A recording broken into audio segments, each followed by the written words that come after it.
Hello बच्चों, कैसे हैं आप सब। आई होप आप सब अच्छे होंगे। आपकी स्टडीज बहुत ही जबरदस्त चल रही होगी। मेरा नाम है इंजमाम खान। स्वागत करता हूं आपका अनअकैडमी के शानदार प्लेटफॉर्म पर। आज हम क्या बात करने वाले, रिसोर्सेज एंड डेवलपमेंट के एनसीईआरटी क्वेश्चंस के बारे में। चलिए फटाफट शुरू करते हैं। Multiple choice question, which of the following is the main cause of land degradation Punjab. देखिए बेटा, पंजाब में सबसे ज्यादा खेती बाड़ी होती है। पंजाब में क्या होती है बेटा, सबसे ज्यादा खेती बाड़ी होती है पंजाब में। तो वहां पे मेन कोर्स क्या है बेटा, लैंड डिग्रेड होने का। तो खेती बाड़ी होती है तो यानी कि वहां पे ज्यादातर पानी पिलाया जाता है। तो इसका राइट आंसर क्या होगा बेटा, ओवर इरिगेशन। चलिए सेकंड क्या है, which one of the following is terrace cultivation practice. Terrace cultivation बेटा जिसमें स्लोप बना दिए जाते हैं बेटा, और टेरेस कल्टीवेशन प्रैक्टिस जाहिर सी बात है हिली एरियाज में करी जाती है। तो पंजाब, हरियाणा और उत्तर प्रदेश तो बेटा प्लेन एरियाज है। तो राइट आंसर क्या हो जाएगा बेटा इसका, उत्तराखंड। तीसरा क्या है बेटा, in which of the following state black soil is predominantly found. काली मिट्टी कहां पे सबसे ज्यादा पाई जाती है बेटा, प्लेट्यूज वाले एरिया में सबसे ज्यादा काली मिट्टी पाई जाती है। तो यहां पे इसका राइट आंसर क्या हो जाएगा बेटा, आपका महाराष्ट्र। क्लियर बेटा।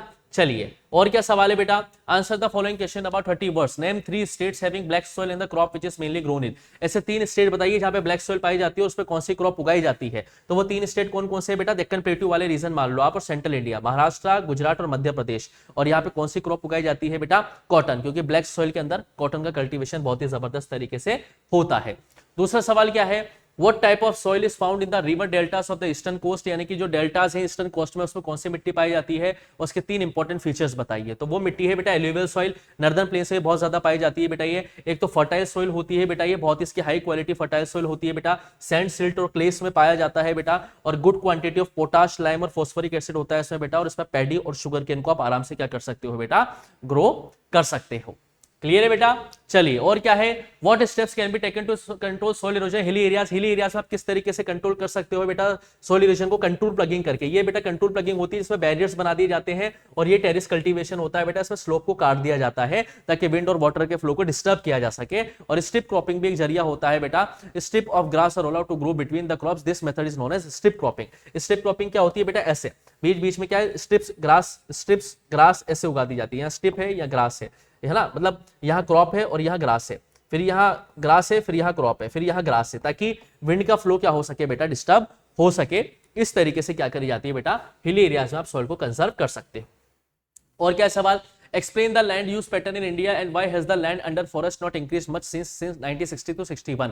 लैंड यूज पैटर्न क्या है बेटा इंडिया में, तो लैंड यूज पैटर्न बेटा फिजिकल फैक्टर्स यानी कि टोपोग्राफी, क्लाइमेट, इन पे भी डिपेंड करता है। और एक ह्यूमन फैक्टर्स जैसे कि टेक्नोलॉजी, कैपेबिलिटी, कल्चर, ट्रेडिशन, इस सब के ऊपर भी डिपेंड करता है बेटा।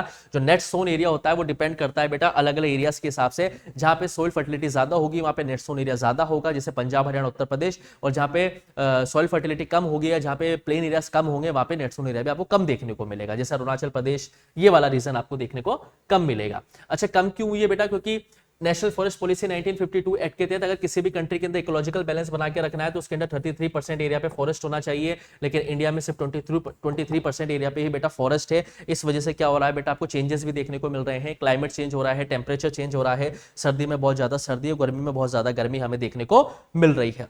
क्लियर है क्या बेटा, ठीक है। इस तरीके से चीजें आप इसके अंदर क्या कर सकते हो बेटा, कंप्लीट कर सकते हो। और क्या है बेटा, how has technical and economic development led to more consumption of resources. Economy और टेक्निकल डेवलपमेंट होने से रिसोर्स कंजप्शन क्यों बढ़ा है बेटा, क्योंकि देखिए बेटा there are various reason for the large scale production led to over utilisation of resources. यानी कि इकोनॉमिक डेवलपमेंट होने से लार्ज स्केल पे प्रोडक्शन भी बढ़ा है, जिससे रिसोर्सेज का यूटिलाइजेशन बढ़ गया है। टेक्नोलॉजी जैसे जैसे एडवांस होती जा रही है बेटा, रिसोर्सेज खत्म होते जा रहे हैं। Improved medical and health resources led to huge consumption of resources. यानी कि टेक्नोलॉजी जब जब बढ़ती है बेटा तो रिसोर्सेज का एक्सप्लॉयटेशन भी बहुत ज्यादा लेवल पे बढ़ जाता है।